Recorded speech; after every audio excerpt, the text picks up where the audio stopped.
आइए चलते हैं अब दूसरे टॉपिक की तरफ। Force on current carrying wire in external magnetic field. देखिए, जो हमने पिछला टॉपिक पढ़ा था force on moving charge on in an external magnetic field, उसी का एक्सटेंशन है ये। अब एक मूविंग चार्ज क्या होता है, वो एक करंट कॉन्स्टिट्यूट करता है। अब बस वही है कि ये जो करंट है वो एक वायर के थ्रू मूव कर रहा है, तो जो फोर्सेस वो चार्जेस पे लगेंगी, एक तरीके से हम कह सकते हैं कि वही फोर्सेस उस वायर पे लग रही हैं। तो वही वायर पे जो फोर्सेस लग रही हैं वो हमें निकालना है। बस डिफरेंस ये है कि वो हमें करंट, ना कि चार्ज, करंट, लेंथ और मैग्नेटिक फील्ड के टर्म्स में निकालना है। तो देखते हैं कैसे। सबसे पहले हम ये डिफाइन करेंगे कि number of charge particles per unit volume कितना है हमारे इस वायर में। तो वो हम अज्यूम कर लेते हैं कि वो है n, number of charged particles per unit volume. फिर हम ये अज्यूम करेंगे कि जब हमारा करंट I है तो उसके लिए एक ड्रिफ्ट वेलोसिटी है जो कि हमने थर्ड चैप्टर में पढ़ी है, वो है vd। ठीक है, तो हम ये मान सकते हैं कि जो हमारा टोटल चार्ज है एक यूनिट वॉल्यूम में वायर के अंदर, वो है n, यानी कि number of charge particles per unit volume multiplied by the volume. Volume कितनी होगी दोस्तों? अगर मान लो हमने लेंथ मानी है वायर की L और एरिया माना है A, तो हम मान सकते हैं कि A टाइम्स L जो है वो वॉल्यूम होगी।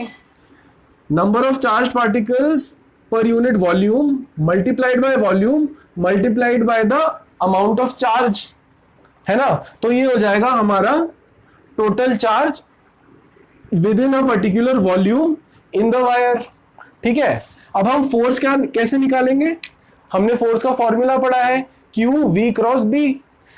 अब अगर करंट I है और उसके लिए हमने ड्रिफ्ट वेलोसिटी मानी है Vd, तो हम ये कह सकते हैं कि फोर्स जो होगी वो होगी टोटल चार्ज QT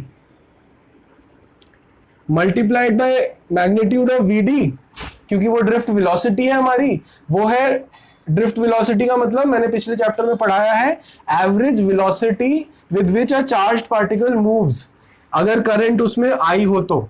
ठीक है, Vd multiplied by magnitude of magnetic field. ठीक है, तो फोर्स का मैग्नीट्यूड हो जाएगा QT multiplied by Vd multiplied by magnetic field का मैग्नीट्यूड। तो वो हम लिख सकते हैं, QT को सब्सटीट्यूट कर दो, ये NALQ multiplied by Vd multiplied by B। ठीक है, तो हम NQ-Vd को साथ में लिख लेते हैं। ठीक है, NQ और Vd को साथ में लिख लेते हैं रीअरेंज करके। तो NQ-Vd क्या होता है दोस्तों? ये हमने करंट इलेक्ट्रिसिटी में पढ़ा था, ये होती है करंट डेंसिटी। ठीक है, current density multiplied by area हमें देता है करंट। ठीक है, तो current density multiplied by area हो गया हमारा करंट। L ये रहा, B ये रहा। तो force on a current carrying wire in an external magnetic field would be current through the wire multiplied by length of the wire multiplied by the magnitude of magnetic field. अब force जो होती है वो vector होता है, तो हम इसको वेक्टर फॉर्म में भी लिख सकते हैं, I L क्रॉस B, यानी कि I L vector cross product with magnetic field का वेक्टर। अब L वेक्टर किस डायरेक्शन में लेना है? जो कि करंट का डायरेक्शन है ना, उस डायरेक्शन में आप L का वेक्टर मान सकते हो। मतलब L वेक्टर जो है वो इस डायरेक्शन में है, क्योंकि करंट जो है वो ऊपर को जा रहा है।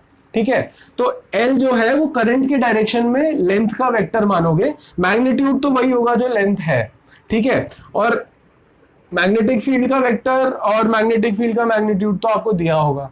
ठीक है, तो इस तरीके से आप निकाल सकते हो force on a current carrying wire in external magnetic field I L cross B in vector form.